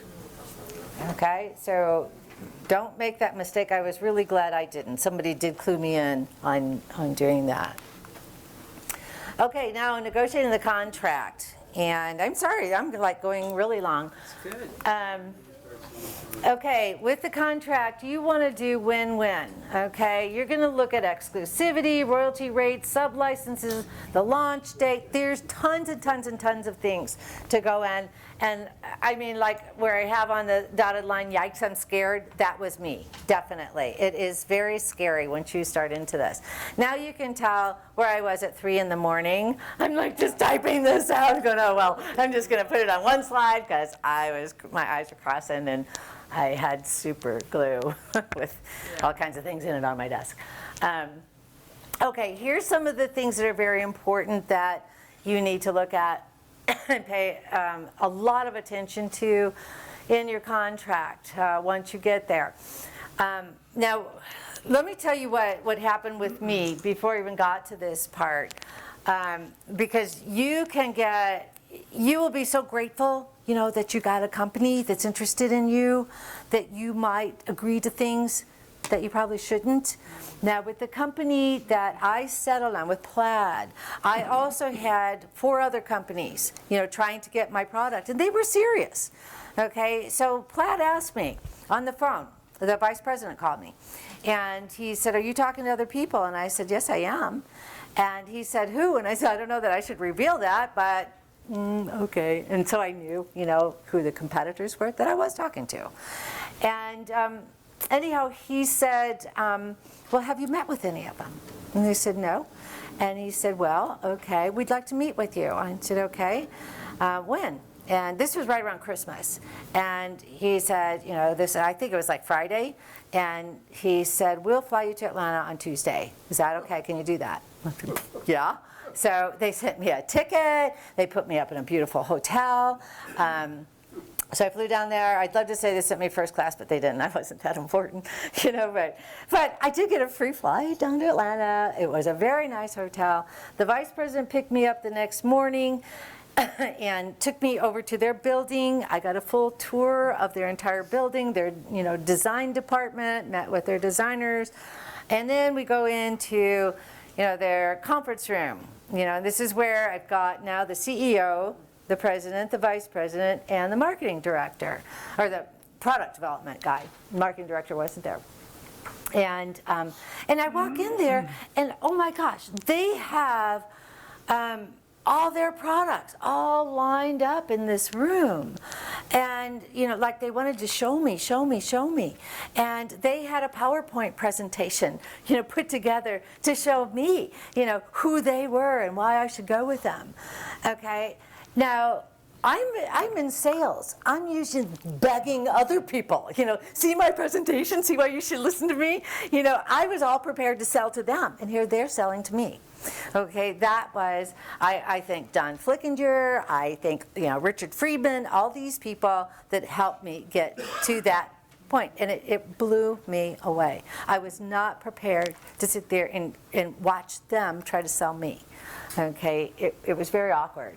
For me anyway, but it was pretty cool. Okay, so what we did during that time is just look at each other. You know, they wanted to see who I was. I will tell you too, when you get to that point, dress nicely. Look like a business person. You know, don't come in, you know, in your jeans. Dress nicely. Okay, there's people that blows me away. They're trying to do business and they look like Joe Blow. You know, You're doing business, dress the part. Okay, term, which is the length of the contract. Generally, it's around 3 years. Okay, but you can make it whatever. You know, you can make it a year if they reach a certain benchmark. Then you go forward for another 2 years. You know, everything's negotiable.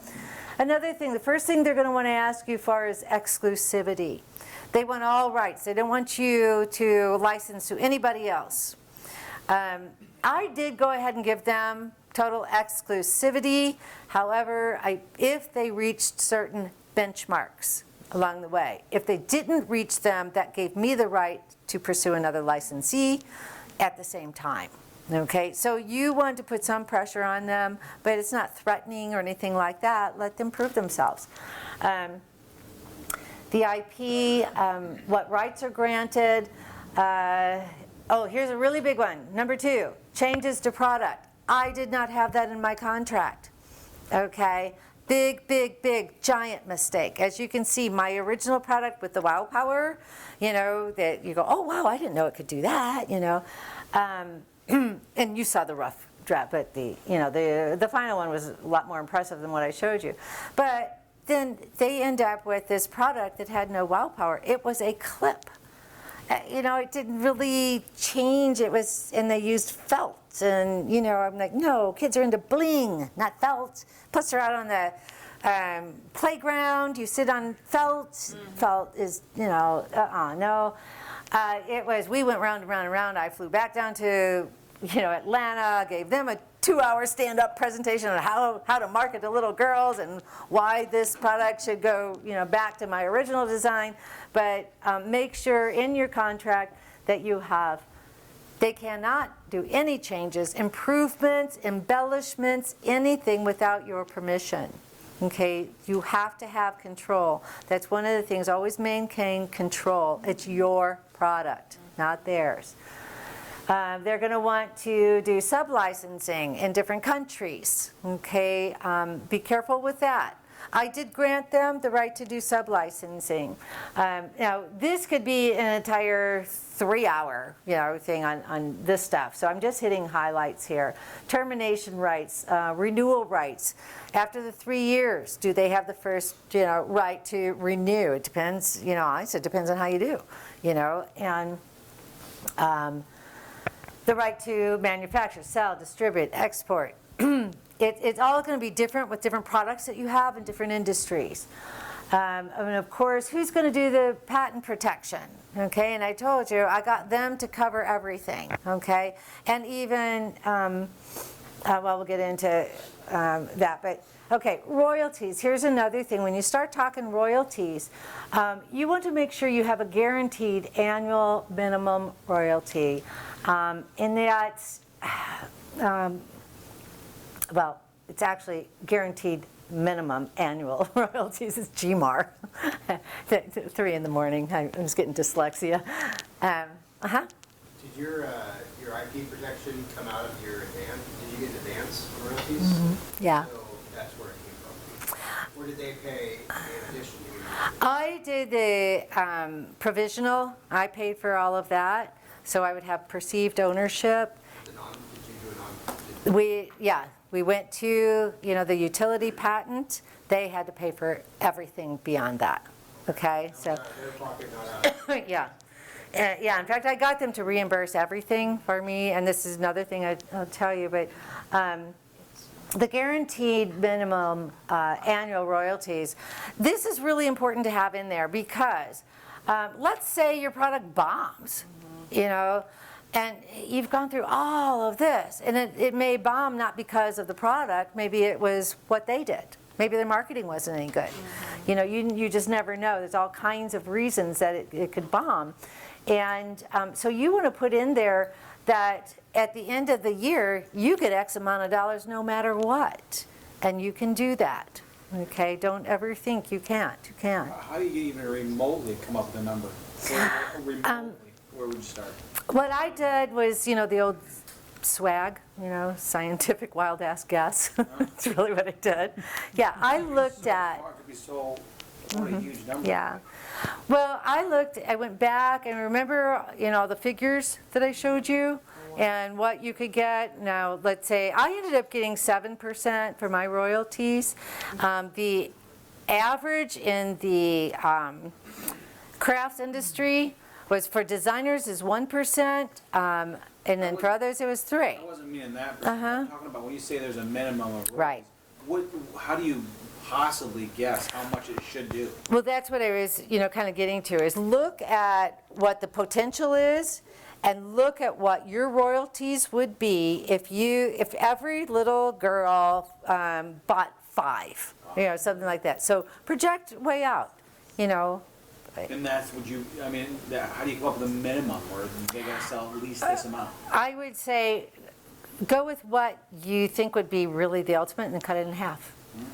Yeah, you want to be reasonable. You gotta be realistic. Yeah, you do. Yeah. You brought up a real good point. One of my Goldtree learning steps was make sure you got yourself covered with some income. He told the story about this guy that had a beautiful software, worked out an agreement with one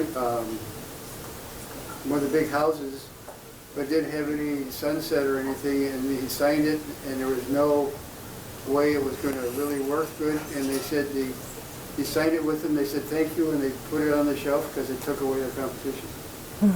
Yeah. So you really got to know what the heck you're doing. There's so many things, yeah. This is going to make it or break it for you, your contract. They have to meet, one thing I did do is build in, these like mile markers. They had to have done this by that time. One of the things I did too that I'm so glad I did is I made them put a lot of skin in the game. They had to pay me a really nice amount of money that was non-refundable just for the right for them to market my product. And I made that big, non-refundable. And then on top of that, then I also wanted, a nice big chunk of money that would go towards future royalties. So now they've got a lot of skin in the game. They're committed. And like you said, if they don't have that, they'll sit back or whatever. But once their money's in it, yeah. Yeah. So, and they still might drag their feet. It depends, how much money they actually have. But I tried to get as much money out of them up front as I possibly could. So I covered all of my costs, all of my expensive mistakes, everything I had put in, and tens and tens of thousands of dollars, for my non-refundable. okay? And that's your big one, okay? The other is going to come out of your royalties, so, be reasonable with that. Yeah. You can also do fluctuating royalties. Also another thing is, what are your royalties tied to? Are they tied to the net sales? Are they, a per unit? These are all things that we get into, but it's, we don't have the time to get into that. This, again, could be a whole nother seminar. And then I have your benchmarks, your performance clause. They have to reach a certain performance level. Or you build in times where you can cut out of that contract at all kinds of different points. Make sure you have that. And then also, you want to do the audit, and you want to have control over that. That's going to be a big expense for you, but it's worth it. So again, that money that you ask from them up front, non-refundable, take some of that, put that aside for the audit.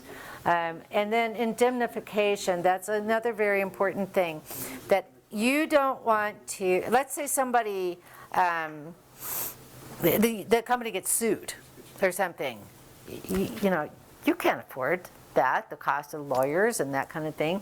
So you make sure in that contract that there's no way that you're pulled into any kind of legal actions. Now, if somebody infringes, that you don't have to pay for that either. They pay for that. They pay for everything.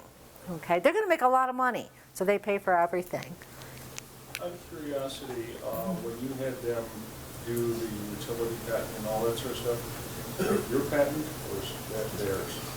Right. Okay. You own it. Yep. I asked hard questions. Thank you for that one. I knew the answer.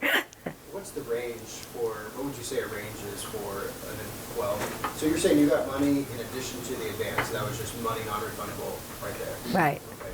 Yeah. Never heard of that. Yeah. So Yeah. what would you say a range would be for that? It really depends. What I looked at was what I had already spent. I wanted to recoup all of my costs, and I wanted to, any future costs, like the audit, that kind of things, build those in. And then you want like fund money, and you want living money, and you want, all that. Go big on that non-refundable. Go as big as you possibly can. I had to look at what I spent. It's going to be different for everybody. And it's going to be different with your product too.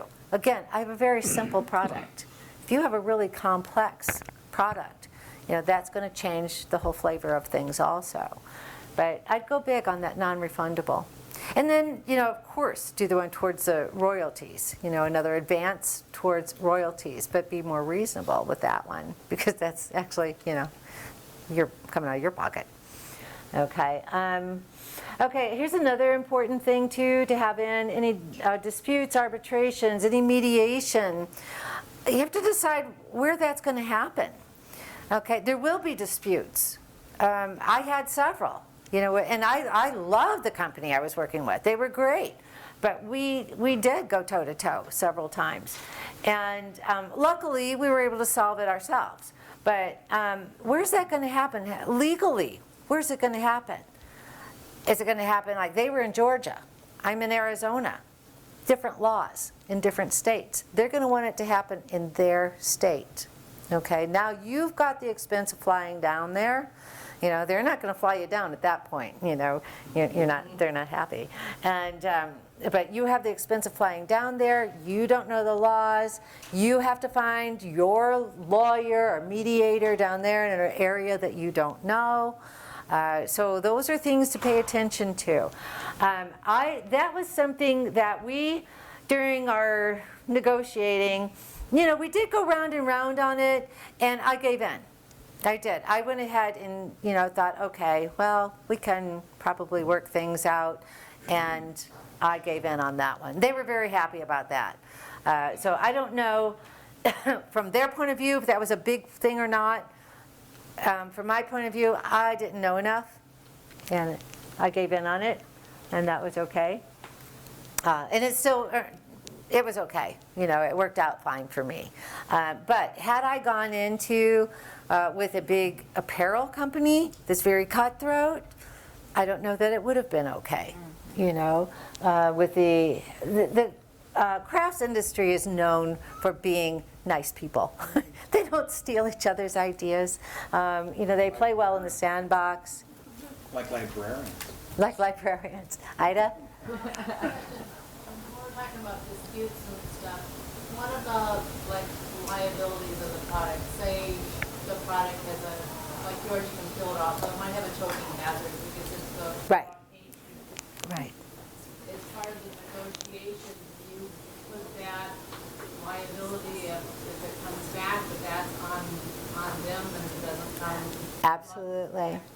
Yeah, absolutely. And that goes in your indemnification under there. And there's, you have that heading, and then there's all kinds of paragraphs after that, because there's tons of things that can happen. And so, yes. And also, you want to put something in there. I didn't put this down, but you want to put something in there about quality control. Okay? If they start messing up, and the quality's down, you got to get on them. So you need to have that in writing. I did not. Okay, another big mistake I made, because then they come out, with this felt, and I'm like, oh my God, I'm like, felt, no, where's the sparkles? Was your contract 3 years? Yeah. Okay. I did 3 years. If I had to do it again, with those people, I would do it again, 3 years. But it's, it's your comfort level with the people. If you're not all that comfortable, make it a 1 year with contingents, and then, they can go ahead with it. Yeah. But always build in places where you can get out. Have that in there everywhere. There were times where my licensee did not meet the time frame. Okay, and they would call me and tell me, oh, we're launching another product. We'd love for you to see it, but it set us back, and we're sorry, and And that's all I needed. Yeah, that's all I needed. And I'm like, okay, because they realized they're passing over that time frame, and that was okay. Okay, but then there's other times where I'd hold their feet to the fire with it. So anyway, you just have to be. It's it's like I said, it's like a marriage. It's a dance back and forth. Let's see. Okay, that's it. So anyway, any other questions? What kind of attorney do you use for this? A contract attorney, obviously. Oh, I'm so glad you asked. I used a contract attorney, okay? Don't do that. All the mistakes in here, my attorney should have known better. I didn't know any better, but she should have known, that they can't make improvements or changes without my permission. Okay, so the type of attorney, you want a licensing attorney. Okay, somebody with a lot of experience in licensing, not just contract attorney, licensing attorney. I wish I would have done that. That was a big mistake for me. So how did the scenario go? Did you sort of meet with them and come up with a rough draft of what the contract would look like when you went to your attorney? Well, here's what I would suggest, and here's what I did, and it saves you money, is have your licensee come up with a contract. So you don't have to pay your attorney to generate an entire contract. So all your attorney has to do is help you tweak it. Okay? So yes, that worked out beautifully for us. And that was, minimal amount of money out of my pocket. So. Is your product still selling? No, I pulled it off. Again, as soon as the felt, felt, I'm a bling person. No felt. And when I flew down, to Atlanta, explained all this to him, and again, I did like a 2-hour PowerPoint presentation on how to market. We went back again, talking about wow power. When they changed it, it lost its wow power, which then affects the marketing, and all of this. I was not happy at all. I did get them to pay for my flight and for my hotel, though. So I lucked out on that. They were nice people. So we went down, and I told them, I still love the company. I'm still in contact with the product developer. And we still may do deals again. But it said, we've made good money, and this product only has a life cycle. I would like to keep the name very clean, and I want that name to be associated with, a little fancier than felt. Again, sorry to the felt manufacturers, but no, it's bad. Felt is bad. So after 3 years, you pulled it? Mm-hmm. Yeah, I did. But they made money, I made money. We did it in a nice way. I had to be firm, and we did. Again, you do the dance. And at the end of that dance, you decide whether you're going to dance again. And that's it. And we may dance again in the future, but, right now, we're done. We're done with that product. And that's okay. That's okay. So, anyway, any other questions? Mike? How do you find out what the royalty rates is for the industry? It's just digging through the internet. Just keep digging through. That's how I found for the crafts industry. It was 1% to 3%. Most of the time, it's going to be 3% to 5%. But in this industry, 1% to 3%. And like for designers, it's usually 1%. Yeah. So, but that's not bad if you're looking at hundreds of millions that they're going to be selling. So, there's all kinds of ways to look at that. You're getting 7%. 7% was good. Yeah. Oh, yeah. When I was negotiating, actually, I didn't negotiate face-to-face with them. I did it over the phone. And it was once I flew back to Phoenix, and then we started, they got their lawyers and all that. But when I met with them face-to-face, it was all fun and, everybody's happy, and then you do all, the tough stuff, on the phone. So what I did was when we were talking and they were saying, 1%, and 4 times I hung up. 4 times I did. And I would say each time, gentlemen, I highly respect you. I really love your company. I really want to do business with you. This has been wonderful, but we're at an impasse that I will not go any further with this, So thank you very much for your time. It was a great trip down to Atlanta, and I hung up. And then I would go, oh my God, what did I do? And I cried and I screamed, I will throw my deal away.